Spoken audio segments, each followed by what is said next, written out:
I grew up where leather, steel, and red dirt all share the same air, Texas air, and around here we judge a tool by whether it holds value long after the shine wears off. Tonight, I'm laying out why a handful of classic wheel guns are climbing fast in price, and how to spot the ones that will keep marching north while the rest sit still. I'm not guessing. I'm reading the same market signals the big auction houses, price guides, and seasoned collectors watch scarcity in the right configurations, historical gravity, mechanical excellence, and honest originality. I'll talk to you like a man who's bought more than a few and learned the hard lessons under bright show lights and dim gun show aisles. By the end, you'll know what pinned and recessed really means at the cash register, why certain serial ranges and box labels matter, and how to check timing, lockup, and crowns without getting fancy. Saddle up. Let's make smart buys. Smith Wesson Model 19 Combat Magnum. If you want to see how engineering choices convert straight into dollars, the Model 19 is a perfect classroom, born out of Bill Jordan's vision for a peace officer's dream. It put .357 Magnum into a K-frame that carries like a duty buddy and shoots like a gentleman. What matters most to collectors, and what the market rewards, is that early window when barrels were pinned to the frame and chambers were recessed to shroud the case rims. Those two words, pinned and recessed, are the handshake of a certain era of Smith & Wesson craft, and buyers pay to shake that hand. I approach a 19 slowly and methodically. I verify matching serials on the frame, yoke cut, and inside the right panel of the stocks. I stage the trigger and feel for clean carry-up. I check end shake with a light touch, and I study the muzzle crown for a crisp, square edge. The red ramp front and white outline rear sights should look right for the era, and the target hammer and trigger feel like they belong there, not added later. Barrel length tells a story by itself. The 2.5-inch guns carry a premium when clean. Classic 4-inch guns are the heartbeat of the line, and 6-inch examples attract shooters and hunters who want the velocity and sight radius. As for condition narratives, many 19s lived a hard service life or ate a diet of hot 125 grain loads, which can leave forcing cone scars. That's why survivors with honest blue, original case color on the hammer and trigger, and complete boxes and papers separate themselves fast. A pre-8219 that locks up tight and letters correctly, that's money aging in your safe. The Python is where branding, mechanics, and finish meet in a way that turns grown men quiet. From 1955 onward, you get that V-spring action, a vent rib full lug barrel, and hand-polished royal blue so deep it looks like black chrome under studio lights. That's not romance. That's a finished standard the market recognizes instantly. The modern stainless reboot in 2020 did something counterintuitive. It made pre-2000 originals even more desirable by reminding everyone what the name meant in the first place. When I hunt pythons, I'm looking for crisp roll marks, a sharp muzzle crown, and timing that carries up clean when I stage the trigger slowly. I check the crane fit and confirm the frame and crane serials sing the same song. The grip should match the period, correct walnut with Colt medallions on older guns, and the polish should have the right life to it. Not the glassy, rounded edge feel of an overbuff. Factory archive letters don't just decorate a deal, they lock the story in. Barrel lengths can swing the bidding. 3-inch and 2.5-inch snubs are cult favorites. 8-inch guns catch silhouette shooters and show table magpies. An early 4-inch royal blue in outstanding shape plays to everyone at once. Even custom shop Python Elite runs from the late 90s have been moving north because they combine scarcity with factory provenance. Meanwhile, the reissues decent triggers, replaceable front sights, and stainless durability create a fresh on-ramp for younger shooters. That on-ramp feeds curiosity, and curiosity sends money chasing originals. A bright, honest, papered, pre-lock Python with its end label intact is the revolver equivalent of land. In a growing town, they aren't making more of it, and more folks are showing up. If the Python is tuxedo steel, the Super Blackhawk is ranch work on Sunday, and the early old-model 3-screw guns have become their own little gold rush. In 1959, Ruger answered the .44 Magnum call with a single action built to take Lick's unfluted cylinder, heavier top strap, and that Dragoon-style grip frame to tame recoil. In 1973, Ruger changed the action to the new model with a transfer bar safety, a sensible move for carry and courtroom alike. That change is exactly why unconverted old-model lockwork matters so much today. When a seller says unconverted, I want to see it and feel it. 4 clean clicks. old-school hammer geometry, and parts that haven't been stoned into mush. I check base pin fit, end shake, and look for a square crown that hasn't been chewed by a sloppy tool. Pre-warning barrels, made before Ruger's legal roll marks grew long, have their own following, and rare factory brass grip frames are unicorns that pull bidders out of the brush. Barrel length matters here too. The classic 7.5-inch is a hunter's handshake, while long-barrel new models speak to silhouette games and bench accuracy. But if you're after appreciation on the vintage side, the 1-2 punch is Old-Model, unconverted plus high-condition blue and period-correct walnut panels. Add a shipper sleeve with the right end label and you can feel the price floor tilt up under your boots. Single-action 44s never left the dance. They just changed partners. The market is remembering why the first partner was special. Dirty Harry.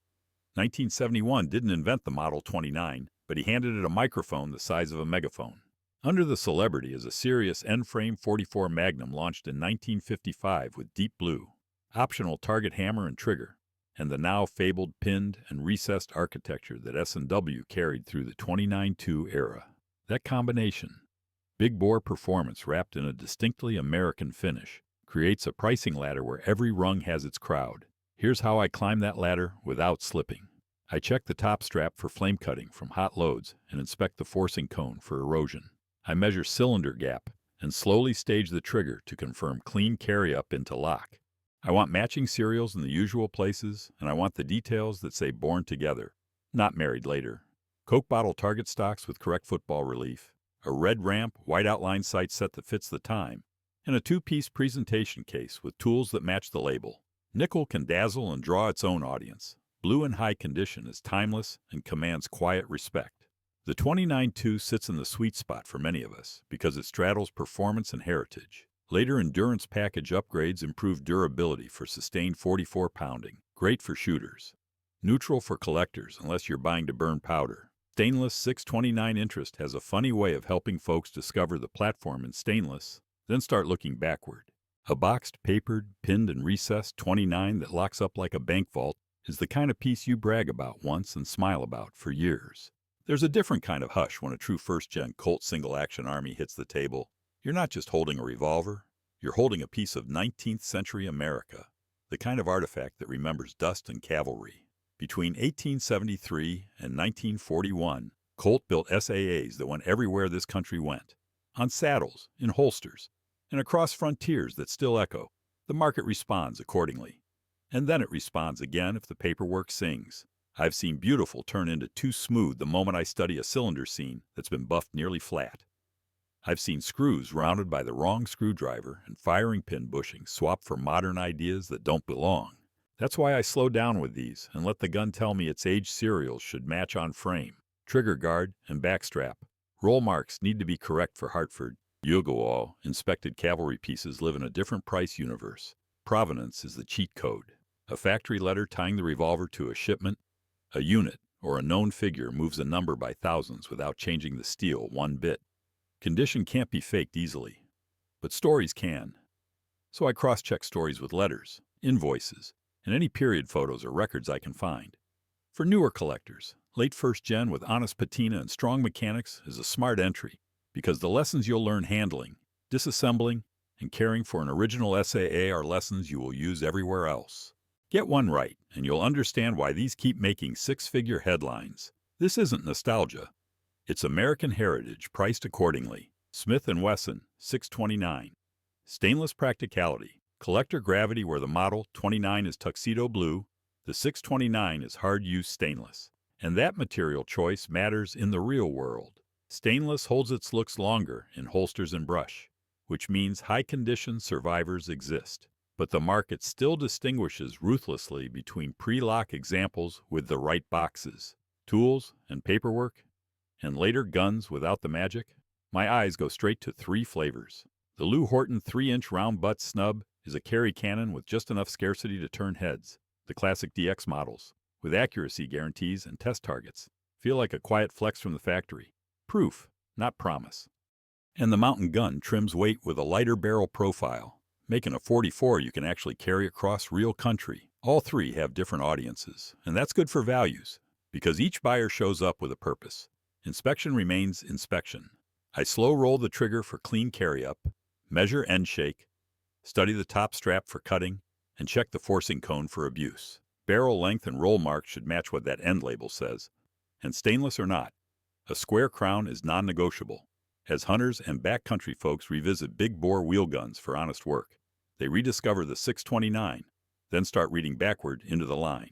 That curiosity lifts the early runs and pulls the rest along. Short runs are a collector engine because they braid scarcity to factory provenance. A performance center tune, a distributor exclusive barrel profile, a special sight set, or an engraved or bead-blasted finish. None of that means much without verification. That's why I build each potential buy into a little case file. I want the dash number and SKU to match the end label. I want medallions or roll marks that identify the run. I want test targets, certificates, and ideally the original invoice. Then I want the gun to pass the same mechanical checklist as any other timing: carry up, cylinder gap, end shake, and crown. Photography is part of buying. I shoot the serial, the end label, and the test target in the same frame so the story can't drift. If the seller is proud of originality, the photos will prove it without essays. Limited runs attract two buyers at once: the shooter who wants a tuned, out-of-the-box performer, and the investor who wants a provable scarcity story. That two-lane traffic reduces the pool of mint survivors fast, which is exactly why boxed, papered, low-mile examples move first and move far. Back home, we've got a saying, buy once, cry once. With collectible revolvers, you might wince on purchase day, but you'll grin for a long time after you bought the right gun. Tonight I showed you how I read history. Engineering, model generations, and originality tells to stack the odds in our favor. Why a pre-82 Model 19 with pinned and recessed features is a different animal. Why pre-2000 Pythons get a second win from modern buzz. How an unconverted Old-Model Super Blackhawk wears its value in the clicks. And where a box 29.2 or a papered first-gen SAA turns into real American equity. The 629, especially Lou Horton, Classic DX, and mountain gun trims prove stainless practicality can still pull collector gravity. Tell me which you want to see torn down on camera first: the Python crown under macro glass, or the Model 29's lockup in slow motion. Either way, I'll bring a Texas eye, a steady hand, and a respect for steel that outlives us all.